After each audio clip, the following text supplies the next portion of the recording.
প্রয়াত সঙ্গীত শিল্পী প্রতুল মুখোপাধ্যায় দীর্ঘদিন ধরে তিনি অসুস্থ ছিলেন। অসুস্থ শিল্পীকে ভর্তি করা হয়েছিল এসএসকেএমে। মুখ্যমন্ত্রী মমতা বন্দ্যোপাধ্যায়ও তাকে দেখতে গিয়েছিলেন। দীর্ঘদিন ধরে অসুস্থ ছিলেন তিনি, তাকে হাসপাতালে ভর্তি করা হয়েছিল, তার চিকিৎসা চলছিল। সঙ্গীত শিল্পী প্রতুল মুখোপাধ্যায় তিনি প্রয়াত হয়েছেন। অয়ন শর্মা এই মুহূর্তে আমাদের সঙ্গে রয়েছেন প্রতিনিধি টেলিফোন লাইনে।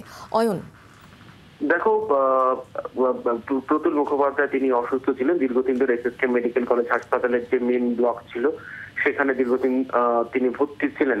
মুখ্যমন্ত্রী মমতা বন্দ্যোপাধ্যায় দুদিন আগে তাকে দেখতে গিয়েছিলেন এবং তার যে শারীরিক অসুবিধা বা দীর্ঘদিন ধরে শ্বাসকষ্টজনিত সমস্যা থেকে শুরু করে একাধিক সমস্যা ছিল তার, মাল্টিডিসিপ্লিনারি যে মেডিকেল বোর্ড, সেই বোর্ড এসএসকেএম মেডিকেল কলেজ হাসপাতালে করা হয়েছিল। 83 বছর বয়সে তার প্রয়াণ।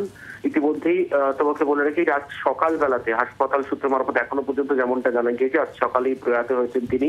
এবং মৃত্যুর ঠিকই কারণ রয়েছে সেটা কিন্তু জানা যাবে আর কিছুক্ষণ বাদেই। চিকিৎসকদের তরফ থেকে, এসএসকেএম মেডিকেল কলেজ হাসপাতালের তরফ থেকে বিবৃতি জারি করা হবে এবং সেখানে মৃত্যুর কারণ কি রয়েছে এবং কি কারণে মৃত্যু সেটা কিন্তু প্রাথমিকভাবে জানা সম্ভব হবে। কিন্তু এখনো পর্যন্ত যেমনটা তোমাকে বলে রাখি যে দীর্ঘদিন ধরে একাধিক বয়স্কজনিত সমস্যা ছিল তার। এসএসকেএম মেডিকেল কলেজ হাসপাতালের যে মেইন ব্লক, সেই ব্লকে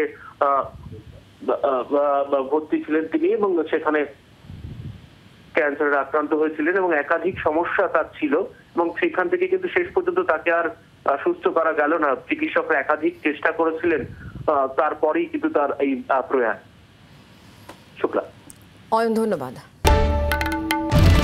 বাংলার আওয়াজ, বাঙালির আবেগ, জি 24 ঘন্টা।